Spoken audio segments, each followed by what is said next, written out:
the human mind, consciousness, still represent an unfathomable mystery today. In a previous video, we talked about how consciousness seems to survive death. We mentioned testimonies, studies, and experiments. But despite this, some dismiss the issue by claiming that, at best, it would be pseudoscience, and at worst, the ravings of lunatics seeking attention or a way to profit at the expense of others. Today we will address the topic again, but this time we will do it from a different point of view. And we are sure, given the amount of documentation we will present to you, that it will not leave you indifferent. Unlike those who think that the topic of consciousness and its unfathomable mysteries is a matter for pseudoscientists, the most influential governments in the world have funded multiple research projects for many years, which have produced thousands of experiments. The most famous among these is undoubtedly the Stargate project.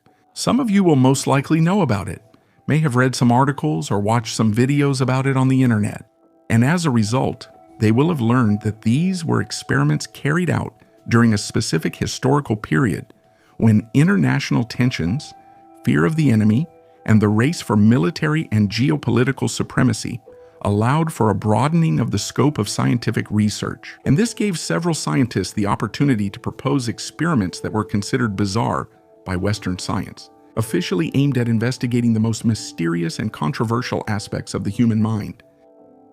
If you think this, most likely you learned about the existence of this series of revolutionary and extraordinary experiments from third-party sources that did not go into the subject in depth. But if you trust our work and follow along with us as we tell the story of this incredible journey, you can be sure that your perception of what the human mind really is and what these experiments meant will completely change. Well, before we continue with the story, as always, if you haven't done so yet, we invite you to subscribe to the channel so you don't miss the next videos and to support our work. The Stargate project was a top-secret operation carried out by American intelligence. Actually, it wasn't a single project, but a series of projects that over the years changed names and are known as Gondola Wish, Grill Flame, Center Lane, Dragoon Absorb, Sunstreak, and finally, Stargate. These research programs began in 1972 and ended in 1995 with the Stargate project. The main goal was to investigate parapsychology, that is, psychic abilities and related paranormal phenomena. Phenomena such as psychokinesis, which is the ability to influence the physical world with the power of the mind alone, or remote viewing, which is the ability to observe and acquire information about inaccessible places or events located anywhere on Earth. As we will see later, things will go far beyond expectations.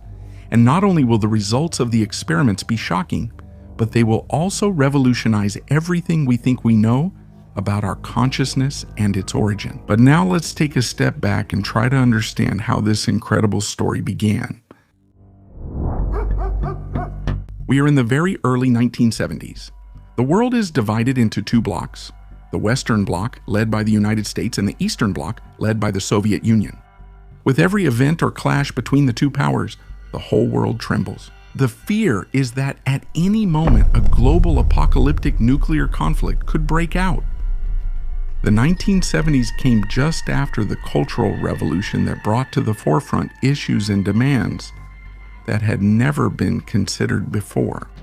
The battles for civil rights and individual freedoms are stirring protests in public squares around the world and beyond.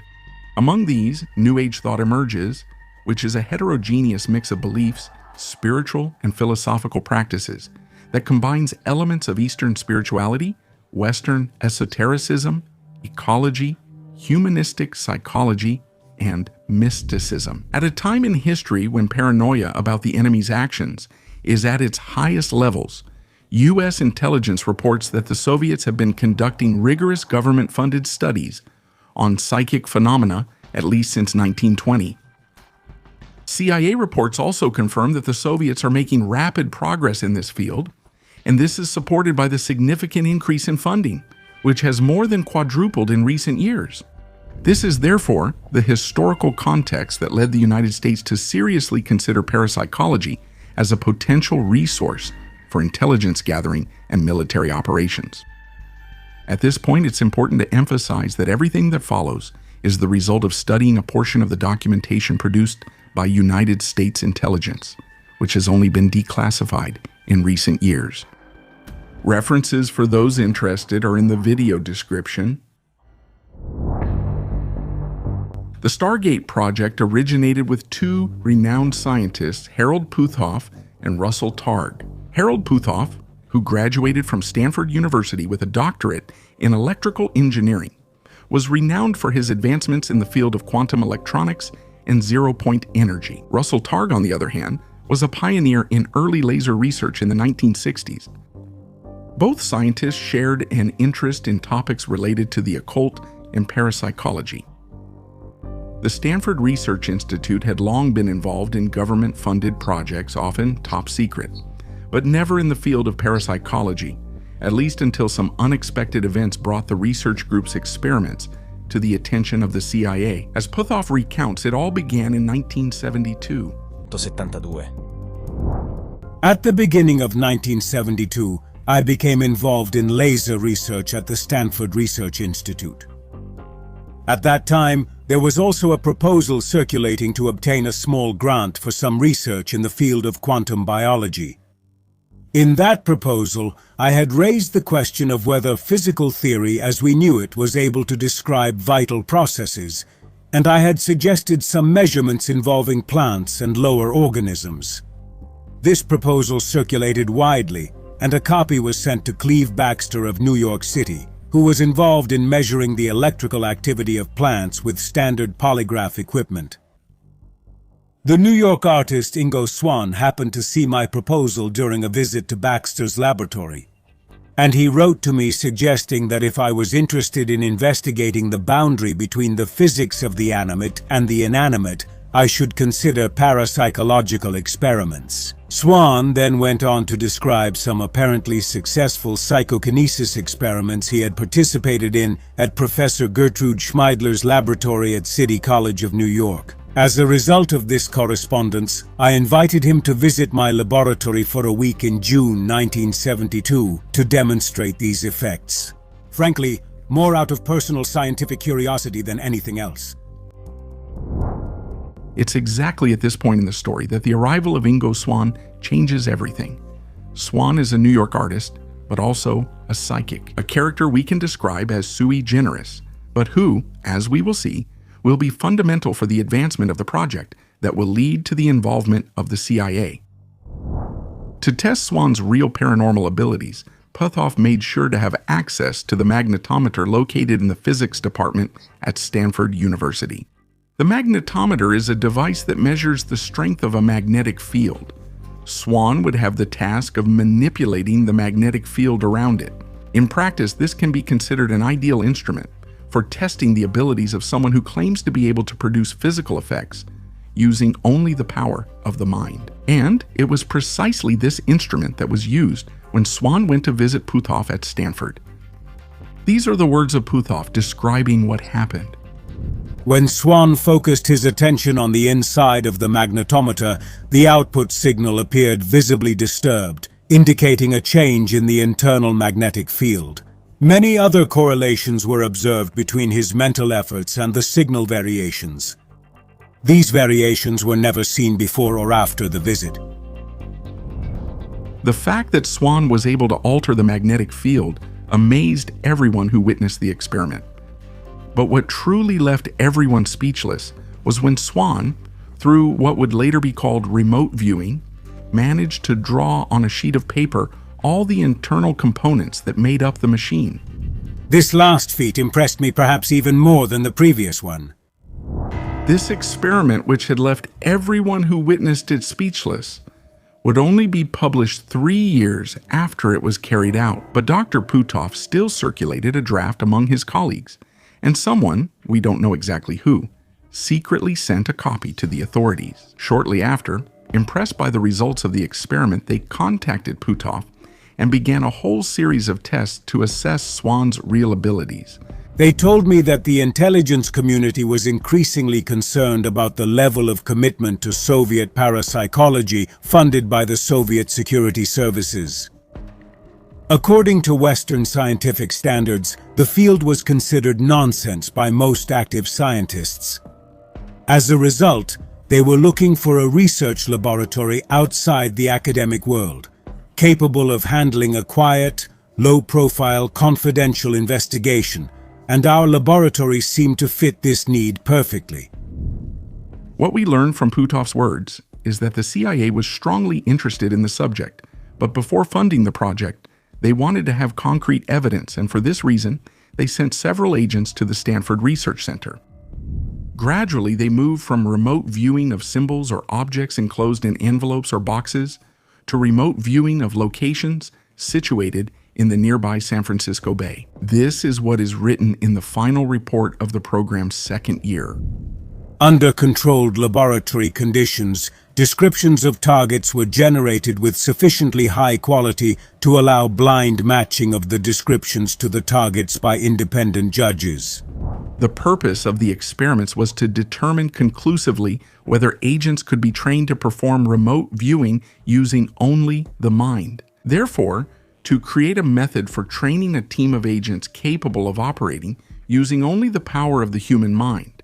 The strength of these results was further increased by the discovery that a growing number of individuals could demonstrate high-quality remote viewing, often to their own surprise.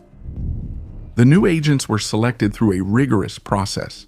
Initially, military personnel with emotional stability and psychic potential were chosen. They underwent preliminary tests to assess their extrasensory abilities. Promising candidates received theoretical training on the principles of remote viewing. The agents progressively practiced remote viewing exercises, starting from simple details to more complex ones.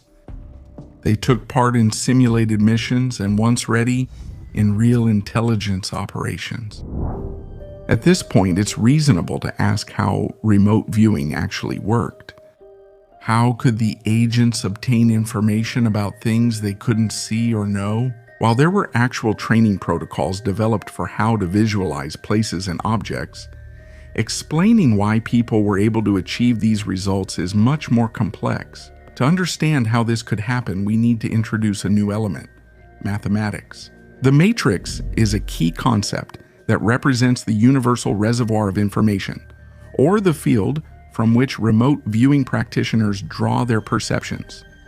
This term has been used to describe a sort of universal psychic database that contains all the information about any event, place, object, or person, regardless of time or space. In short, the agents were simply connecting to this source of universal information. Once connected, everything would become known. As soon as we explain what these agents are capable of, we will return to this topic so that it becomes clearer why all this opens the door to unprecedented and revolutionary scenarios. However, what really interested American intelligence was something much more material and less existential. The main goal of the program was to gather information in places where access was forbidden, essentially to spy on the enemy's moves. Swan, in order to bring the technique of remote viewing to its fullest potential, proposed a series of experiments in which the target to be viewed by the agents was designated using simple geographic coordinates. This technique was called coordinate scanning. Basically, the designated agent was given the coordinates of a place they didn't know, and starting only from these, they had to visualize and describe the place. The idea that it might be possible for a remote viewer to perceive a place using only the coordinates initially seemed impossible, but the experiments that followed were impressive. In July 1974, the agent Pat Price, one of the most gifted agents among those who had been selected, was chosen for the CIA's first operational remote viewing assignment. He was supposed to confirm the details of a Soviet nuclear laboratory, of which only photographs taken by a U.S. spy satellite were available. These are the words of the project manager, Dr. Kenneth Kress. The target was the Unidentified Research and Development Center in Semipalatinsk. The experimental collection would have used our best subject. From experience, it was obvious that Price produced bad data as well as good. I reviewed the site photos and chose two features that, if Price had described them, would have proven that the channel was working at least partially. These features were a very tall crane and the four structures that looked like oil derricks. Initially, Price was only given the geographic coordinates and a map from the World Atlas with the approximate location of the site, and he was told that it was a Soviet test site. Price managed to produce a drawing that depicted a crane he described as damn big because he had seen a person walk by its wheels. He managed to produce remarkable descriptions of the buildings under construction and the spherical sections of the tank, but he made no mention of the four structures that resembled oil wells. I'm lying on my back on the roof of a 2- or 3-story brick building. It's a sunny day and the sun feels nice. The most surprising thing is that there's a gigantic gantry crane moving back and forth over my head. When I stand up and look down, it looks like there's a track on each side of the building. I've never seen anything like this. Price's mission lasted several days, and he managed to draw a series of features that were confirmed by the photos taken by the spy satellite. Price was able to describe many structures that were confirmed by satellite photos, but he also made quite a few mistakes. Mistakes seemed to be a constant in remote viewing. In fact, while the agents were able to describe things that were impossible to know, there were also many incorrect descriptions. It is precisely the mistakes that are cited by those who claim that the Stargate project was actually a failure. However, those who claim this intentionally downplay significant objective data. And to explain the issue clearly, we will talk about this right now. And we will do this by bringing up as an example the experiment carried out in the summer of 1973 by the CIA, which featured two agents, including Pat Price. The experiment began with the transmission of the geographical coordinates of a vacation property to the Stanford scientists, who then passed them on to the two agents. Maps were not allowed, and the agents were asked to give an immediate response about what they would see remotely, viewing the site only through the coordinates. Both agents claimed to have seen a military facility, so the description of the site turned out to be very different from what they actually should have seen. But the fact that both agents reported very similar details prompted CIA officers to go to the site to check that a government facility was present not far from the target. This discovery prompted CIA officers to ask Price to provide information about the internal workings of this particular site. Price, despite not having any military experience, managed to provide a list of all the projects associated with the activities carried out inside the facility. He even managed to produce the titles of several classified projects contained in a locked underground file cabinet. Details such as the exact code name of the secret government facility, which in theory he should never have known existed.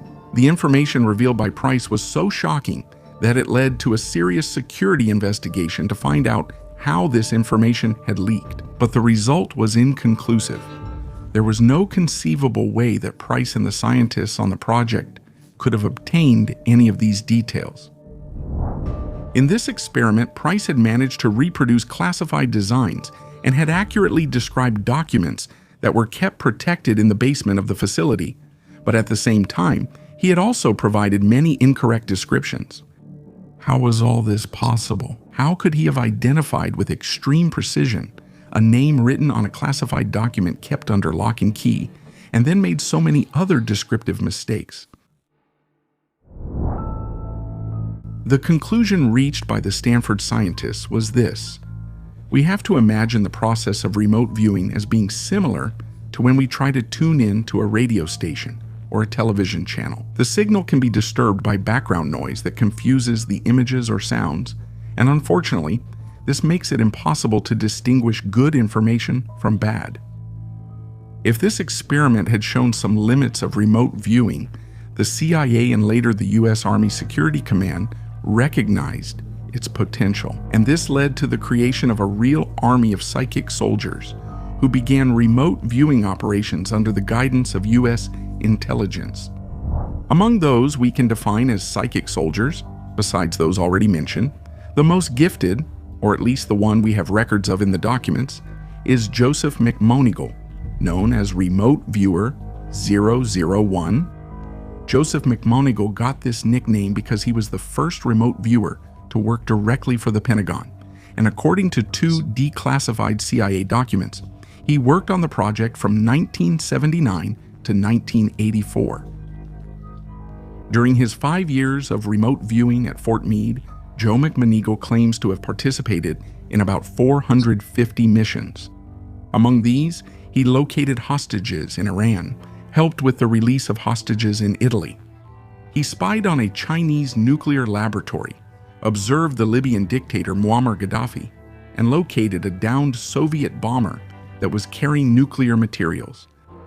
He also observed the previously unknown construction of the world's largest submarine, later called Typhoon, and accurately predicted that the Soviets would move it from the warehouse to the open ocean 4 months later, in mid-January 1980. That McMonigle made an important contribution to the missions he was called to collaborate on is easily deduced from the fact that the United States Army, after his retirement from the Stargate project, awarded him one of its highest honors, the Legion of Merit. But McMonigle was different from the other agents. He seemed to possess an extra gift, a gift we can call precognition. That is, he had the ability to foresee events that would come true in the near future. Precisely to test these abilities, in 1970, Hal Puthoff gave him a special assignment that was different from the usual intelligence missions. That year, it was expected that Skylab, the first American space station launched by NASA in 1973, due to some technical problems, would lose its stationary orbit and fall back to Earth. But neither the exact time when this event would happen nor where it would crash was known. Puthoff, to test McMonigle's abilities, asked him to accurately predict when the space station would fall to Earth and where the impact would occur. After working on the problem at my desk for a couple of days, I decided that the issue was more complex than it seemed. It wasn't a simple answer like where and when, but in the end I produced a map that I gave to Scotty and also sent to Hal Puthoff. I had chosen a place in Australia, about 2/3 of the way west from the easternmost coast and about 1/3 of the way from the southern coast. I drew a pear-shaped area, with the narrower end facing west and the wider end facing east, and I shaded the narrower end. And I said that was the point where the main pieces of the station would impact, while the larger end represented the debris field that would spread over an area about 1,500 miles long and about 60 miles wide. This was at the end of 1978. I had predicted that the re-entry would occur around July 5th, 1979. But Skylab re-entered from Earth orbit on July 11th, 1979. I missed the main impact area by about 60 kilometers because the area I had selected was a bit further north. I also got the re-entry date wrong by 6 days. The results of this experiment were shocking, but this wasn't the only experiment that went beyond strictly military tasks that was assigned to the agents working on the Stargate project. As we mentioned earlier, the CIA subjected its agents to tests to understand their remote viewing abilities. And during one of these tests in 1973, Agent Ingo Swann was given a very particular task: to visualize and describe the planet Jupiter, a planet that at the time had not yet been visited by space probes capable of providing detailed images. During the remote viewing session, Swann focused on Jupiter and began to describe his perceptions.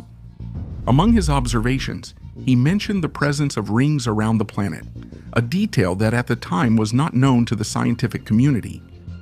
In 1979, 6 years after the experiment, NASA's Pioneer probe transmitted some images of Jupiter that demonstrated the existence of a faint ring system around the planet. Once again, the results of the test left everyone speechless. But they didn't stop there. In 1984, Agent McMoneagle was given the geographic coordinates of the planet Mars and was asked to describe what he saw. Clearly, as with any remote viewing experiment, McMoneagle didn't know what place the coordinates referred to, and he began to describe an ancient civilization. He included large pyramid-like structures, underground tunnels, and a high-energy activity that in ancient times belonged to a very ancient civilization, which would have suffered a terrible catastrophe and would have forced some of its members to seek refuge in other parts of the solar system. A similar experiment was also conducted with agents Ingo Swann and Pat Price. Both were asked to visualize the moon and describe it. Both, surprisingly, described the presence of artificial structures and mysterious activities on the lunar surface, including underground bases and operations that seemed not to belong to any known nation on Earth. The ones we've mentioned are just two examples that highlight that even though the Stargate project was funded for strictly military purposes, the results it achieved also had an impact on other fields and opened up unexpected questions. The most important of these is certainly what the Matrix was that the agents claimed to connect to. A place, if it can be called that, where it is possible to understand everything, and that would allow not only to view inaccessible sights, places thousands of kilometers away, through time, sometimes consciously, as we saw with Skylab, other times unconsciously, as happened in the famous swimming pool experiment. During the swimming pool experiment, several agents were given the coordinates of a facility where there were two large pools. The agents described and drew the two pools very accurately, but in addition to this, they also gave a very detailed description of a purification system that, however, was not present at the site. At first, it was thought to be a mistake, but later it was discovered that in the past, the site had actually housed a water purification system, and that it had been dismantled many years before the remote viewing session. The purification system matched impressively with what the agents had drawn during the experiment.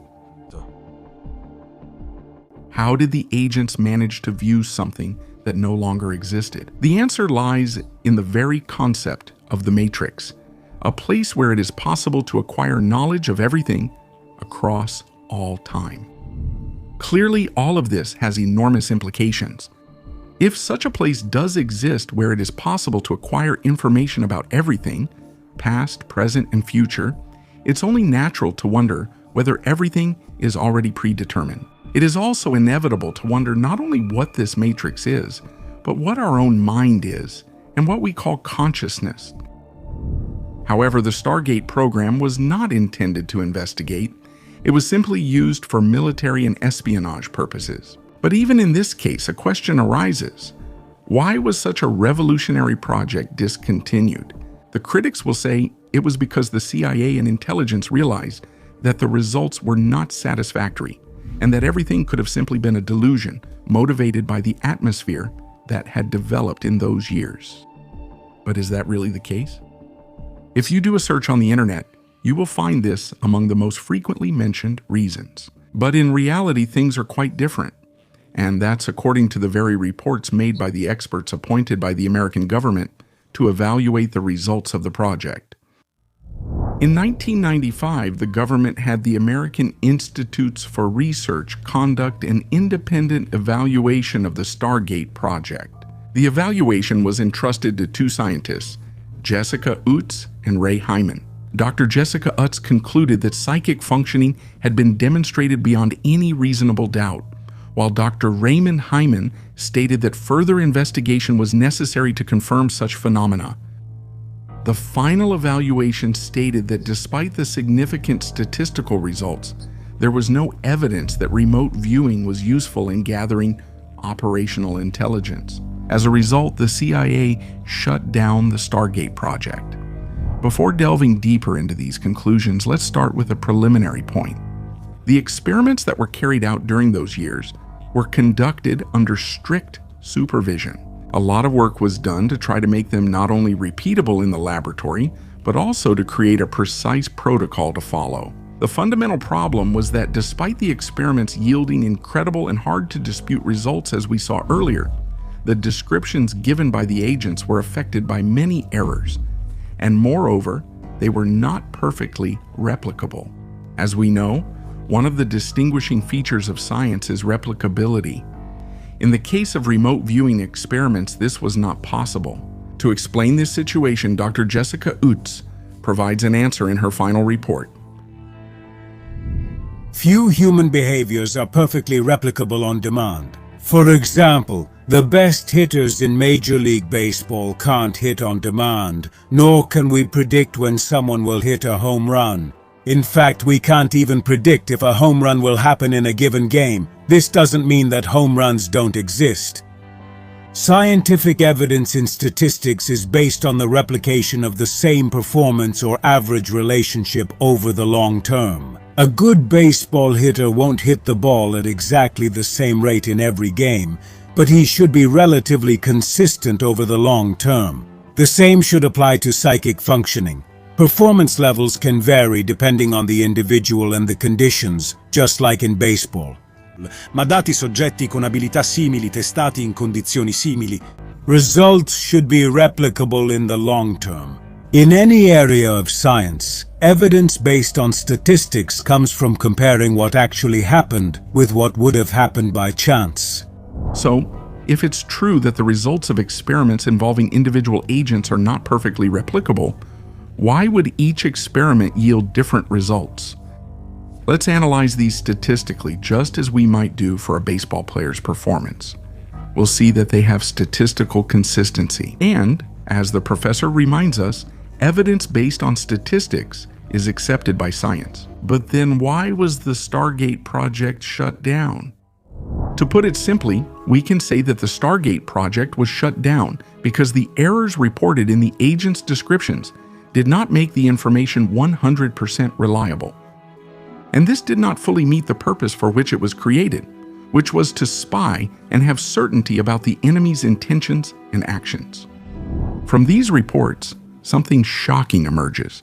The abilities demonstrated by the agents operating in remote viewing are statistically certain and real, even if they cannot be reproduced. Furthermore, the very nature of these visions, for which there is a margin of error, does not make them ideal for espionage operations. Those who witnessed the experiments do not doubt that the agents were able to obtain information they could never have accessed otherwise, so the discussion shifts to the usefulness of this for military purposes. Both reports also conclude by stating that it is necessary to continue investigating along these lines. E approfondire ciò che sino ad ora è stato scoperto. Discovered. At this point, we need to make one last clarification. Currently, we know that the project has been closed, but this is what we know from the declassified documentation that has entered the public domain. But this does not rule out that the project still exists under another name.